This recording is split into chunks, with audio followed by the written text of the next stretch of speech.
Here we are at the new SuperGeek, or the first SuperGeekCRC franchise location. And you can see in here, you can see that. There's the pool. I mean, it is a nice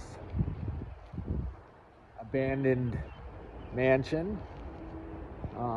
Lots of potential. 46 acres. And you can see we're actually going to have a biodome hockey rink right out back. And we're going to have swimming pool,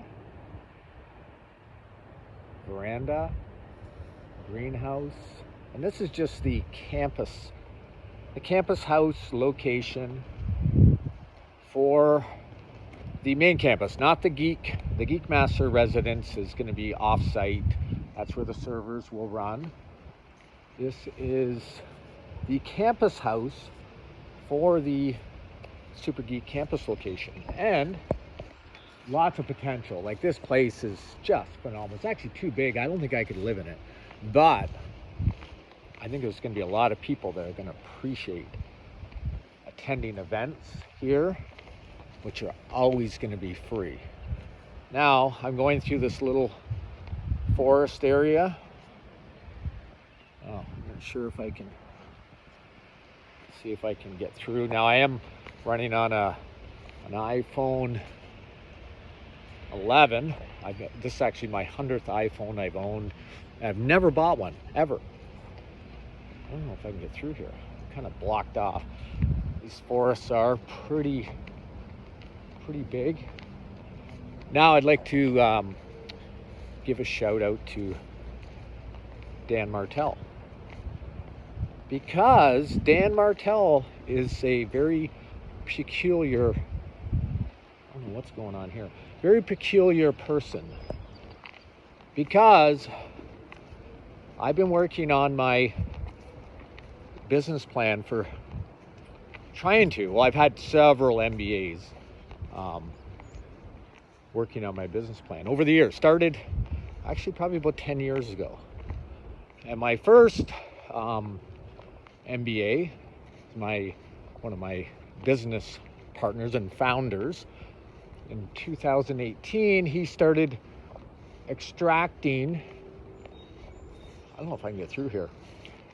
He started extracting my algorithms and my vision out of my head, which is kind of weird. He started interviewing me once a week back in 2018, and that went on for 2 years. And he started my business plan, and he was making a lot of headway. His name was Albert Lazarito. Here's actually, you can see over here, cornfield. This is actually the land where the campus will be built, and it will be biodomes. It'll be integrated into nature, and with the perfect human to AI layered ratio of 500 humans, 49 AI venture capital share corporations. So it's always got the perfect ratio of 255 humans on the human side, 49 AI investor corporations at $10 million per share on the AI side, and layered in between in each pod, there's 51 pods on the human side of five humans per pod, and for a total of 255 humans.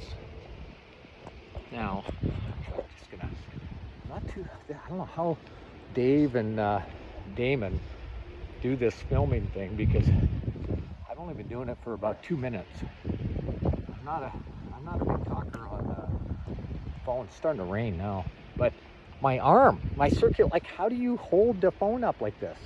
doesn't make any sense because my arm is starting to get tired. So here's the, you can see it. Yeah, that's a field. This is 46 acres of land.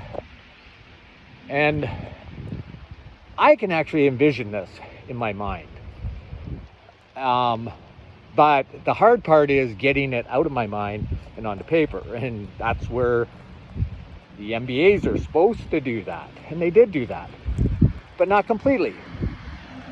Most MBAs, very smart, but they're trained according to normal standards, and I'm not normal. So bringing my algorithms into a business plan structure that is going to integrate humans with nature and AI layered in a perfect formulation. Very difficult. So my MBA, who was doing this, Albert Lazzarito, started in 2018. He's the one that moved me, or actually encouraged me or mentored me to move to a franchise format that would go all over the world. And I didn't want that. I just wanted to start one campus and then go from there. I thought it would be too much. I can't really see, so I'm just going to hold this up. You can kind of see it goes 46 acres, rolling land. That's where the biodomes will be built. This is in London, Ontario, Canada. So just, you know.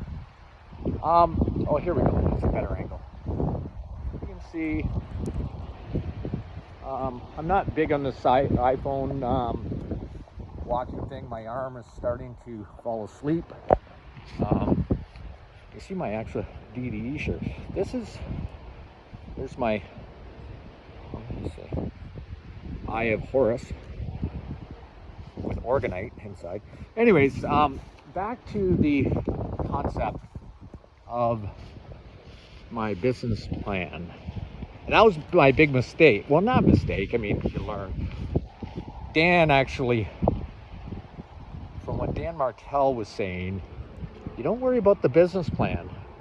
You just worry about a blueprint. Even if you have to copy a blueprint, and you just go off the blueprint, just do it. And that's actually what I'm doing right now. The intent was, I was too focused on getting the perfect business plan, which I could never do, I don't think. But I've tried. And, oh, that's pretty cool. If there's any deer in here, I can sense some animals. Now I know there are this is Canada, so there has been bear sightings in, believe it or not, in London. So I just have to avoid bears and bobcats. Now what happened was my MBA was doing a great job, and then he died. Well, I just kind of shelved everything. I had no MBA. I had no money. So how do you build something on this scale? Now this scale is a little abnormal, like doing 100 franchises, hope I'm burping, across Canada. Oh, there's the property. Like, look at the size of this property. This is nice little grounds for everything that the community will need. Spectacular, glorious. Like, just look at this. And nothing will ever be, this will be preserved. Every campus location and Geek Master estate will be preserved forever. It's just written into the algorithm, and that's just the way it works.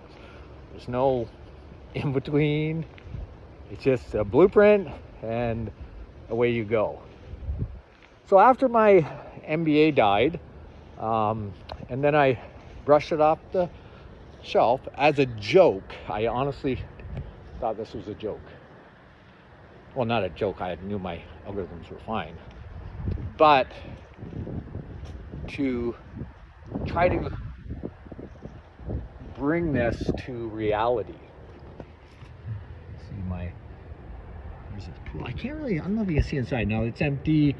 It's got a lot of potential. It looks pretty grand. So I wish I could go inside. Well, there are pictures on my proposal document of this. Well, all the land in London, everything extracted out of my head, and which I incidentally had to do myself after my MBA died. Oh, I got stuff in my boots. I don't know what it is. I do work for the City of London. Here I am. I have worked for the City of London for 38 years. People say, well, why do you work for the City of London? I work for the City of London because I love computers. I love algorithms. I love anything technology, AI. I've been programming and doing everything AI and programming before anyone even knew what AI was. I started this in 1979 when I first wanted to play Space Invaders, but I had no money. I loved Space Invaders, and they had one at the Kmart right around the corner from my house, and it took quarters, and I had no quarters. So what do? I took 1 quarter. I had 1 quarter, and I drilled a little hole, and I affixed some, let's go around the front. I affixed some monofilament to the quarter. Am I still filming? Yes, I am. And what I did was, here's actually the garage. Now this actually a state house here. It has 2 geothermal furnaces, which is exactly the technology that SuperGeek needs for the biodome infrastructure, for terraforming operations and all kinds of other high-tech endeavors. Actually, look at this property. This property is phenomenal. Now it does need a driveway. It's just some gravel, but we can fix all that. So I carried on with my, I don't know, I'm rambling on. People tell me that I do ramble on. I do like to ramble on. I don't like holding a phone. My arm is falling asleep. I don't know how they do that. I just cannot figure it out. I think I need something that will attach to my head or something, because I don't know, my hand is falling asleep. I don't know how Dave and Damon do this. It doesn't make any sense, and they're good at it. I don't know how they do it. Maybe someday I'll learn, but I'm more of a lover than a YouTuber. However, let's get back to the algorithms. So I was having them extracted. Actually, let's go to, you see the gate. They got a nice gate here too. It just happens to be stuck open, which is, I couldn't get in here if it was closed. I don't have the password. I could probably hack into the control panel and open it. And I do work for the city, so I could get a 4-wheel drive vehicle and drive over the property, but I mean, I don't want to draw any attention to myself. So let's go to the entranceway and we'll talk about this a little more. So I started I had my business plan started. I was bringing it after my MBA died. Then I took it off the shelf, gave it to a Troy Hill, good friend of mine, realtor, and I said to Troy, here's my business plan. I need 2 properties. I already got them picked out. They cost, one's $11 million. That's this one right here, 46 acres. The other one where I would live, the Geekmaster Estate, is about 40, 50 acres too. We're gonna go there after, that's another location. So I gave it to him and I said, well, this is what we're faced with. I gotta get in to see these properties and buy these properties. One's 10 million, the other one's 4 or 5 million. So it's about, 15, 16 million I need. Plus I need another 15 million in operational costs for startup costs. And then that's 30 million for this franchise to to purchase the hardware, or well, I always think hardware and software, but the hardware is there's the actual sign. Actually, surprisingly, it's still for sale. Actually, I don't know, I can't reverse it, so you have to read backwards. I guess I could flip the screen. So let's get back on track. I gave it to the realtor, Troy Hill, and I can't believe he succeeded. I was so, actually I could, here's the little touchpad. You know what? I know how to hack these. I could probably hack this and get it to open and close, but I don't need to because it's open. Look at that. So let's get back to my car and get out of here before the cops show up. Beautiful property. Look at this place. This is fabulous here. But I can already see it done and operational, and how good this will be. This will be like everyone in London, even the homeless, they deserve to be treated like humans. And what's wrong with that? What's wrong with them living out of a campus house every day, looking forward to getting up, having something to eat, having shelter, going for a swim, going for a skate, going into biodomes, growing stuff. Just the atmosphere is just going to be fabulous. Like, I can envision it, which is weird, but most people can't jump into my head to see. Actually, Dan Martell can, which I'm going to get to that in a bit. So, I don't know if I'm still running, 17 minutes.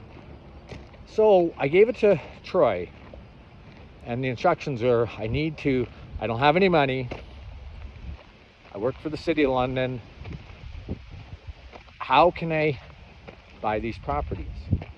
So I started figuring out algorithms, how I'm going to do that, but I didn't know. So I gave it to him. I said, can you get me in? I don't know how he did it, but he did. So it was almost a year ago that I was, that Troy Hill, he's going to be a superstar. Mark my words, when this launches, he will be the largest or the biggest superstar real estate agent in all of Canada. He's got a lot of other people that are really good too. Kevin Kingma and a whole myriad. A Born to Sell girl, she's really good. This other Carly. I meet everyone. I don't actually meet anyone. I actually see them online, and then I recruit them without even them knowing. And then I just add them into my proposal. And that's the basis how I get into these properties. Because Troy Hill, I don't know what he told them, but he got me in, checked out the properties, and I rambled on the first one. When I came in here, he had to tell me on the second property, which we're going to go to after, just to be verbose or quiet, because I like to ramble, and people, they don't understand me, and that gets me frustrated because I want people to understand me, and they don't. So he got me in. How he did it, I don't know. He told them that I had some billionaire friends that were going to back me up, and that's where Dan Martell comes into play, because I didn't know Dan. I just seen him on YouTube on Daily Driven Exotics, and I knew there was some potential there.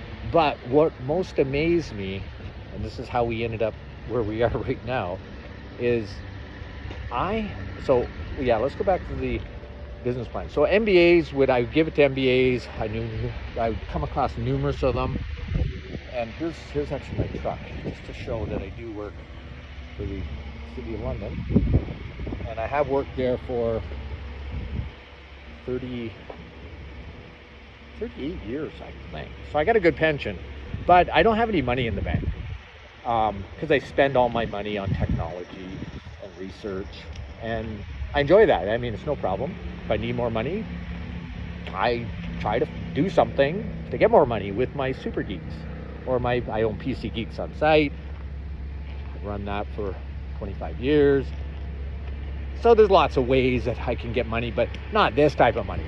I don't have millions. Where am I going to get millions? I to buy these estate properties and develop it into my Super Geek campus. I don't have anything. So somehow he got me in there, and then I needed to get a hold of some millionaires, and that's where Dan comes in. So I see Dan, and I'm a little wary, but I start realizing he's got the same background as me. I grew up Fortran coder in the 80s, before the internet was even around. Matter of fact, it's a long story. I almost got kicked out of university. I was in engineering science, and I was doing Fortran programming. So I just happened to, I didn't intend to do it, but I copied the entire server from another university because they had this, before the internet, they had a network, kind of an intranet between universities in Canada.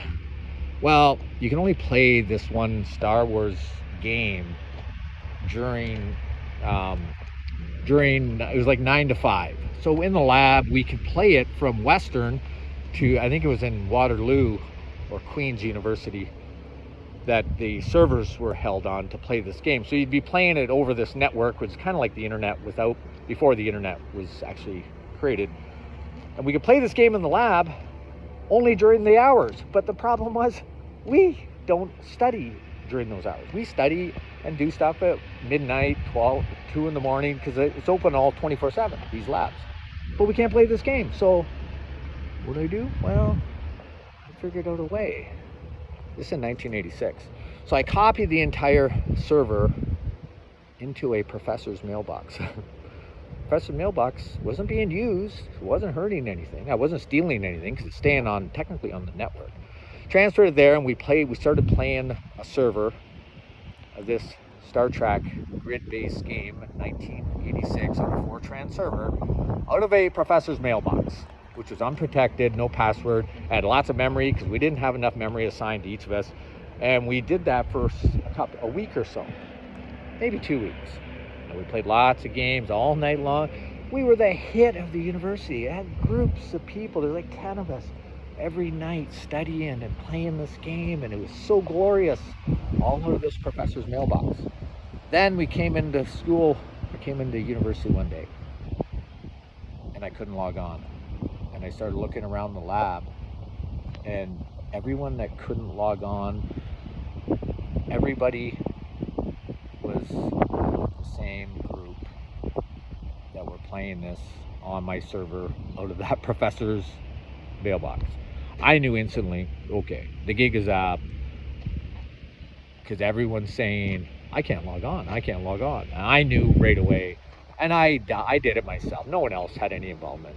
So the professor comes into the lab in the room, and he sternly says, if you cannot log on to your computer onto the network, come see me now. Well, we all got up, and we all solemnly walked to the back. And in the back of the mainframe room, there was dot matrix sheets, hundreds of feet everywhere of all the logs of what I had done over and what we had played. We didn't do anything bad. It was good that we were trying to do. We weren't stealing. I wasn't trying to copy their source code. Well, they were telling us that we violated all these copyright laws. And this is in 1986, before, hacking or any of that, really, that terminology. The internet didn't exist, so this is all before that. Well, I didn't want to see everyone else get kicked out of university. I figured I was going to be kicked out. So I told the professor that it was myself. I did everything. Everyone else can go back to their lab, and so he honored that, and he let everyone go back to class except me. And he said, he goes, He goes, you know what you did? And I said, yes. And I told him, we just wanted to play the game. And it actually helped us, because when we're studying all night, that can be very stressful, especially engineering science. Engineering science, this is first year engineering science, 34 hours a week. I'd have days where I'd start at 8 a.m. my classes. And some of them I wouldn't even get a break until 9 o'clock at night. Literally, I'm going to a cafeteria 10 minutes between classes to get a bite to eat, taking it into a class, and then having a professor yell at me because I'm eating during his lecture. But that's what happened, and they let me off. They said, you can stay in university, but we're not sure if you can stay in engineering. So I kind of realized maybe I should move on. So I did. I went to computer science. I just signed up for the courses. I didn't ask for permission. Then that created another dilemma. They hauled me in and they said, why are you signing up for these second and third year courses? You're not even done first year. Because I think I failed a bunch of first year courses because I was in the lab playing this Star Trek game and coding off the server from another university to Western. But they were so impressed, they let me stay, because I didn't mean to steal anything. And I only do stuff for good. It's the difference. I can hack into anybody's life or server anywhere in the world, and I have done that. As a matter of fact, I got lots of work through Electronic Arts by hacking their servers. I got permission, and then they gave me contracts to secure the servers that I hacked into. When I didn't actually hack the servers, I hacked their client-side software, but that's another story. So let's get back. I better, I better turn the music down. I don't want a copyright violation. So from there, I took the partially completed business plan, and I want to finish it. I'm not an MBA. I'm a algorithm computer person. So I started piecing it together, and I started showing it around, and people would look at me like I'm an alien. Really, they would look at me like, are you crazy? They would say, friends of mine would say, you think you're a wizard? Because I would tell them about different quantum AI algorithms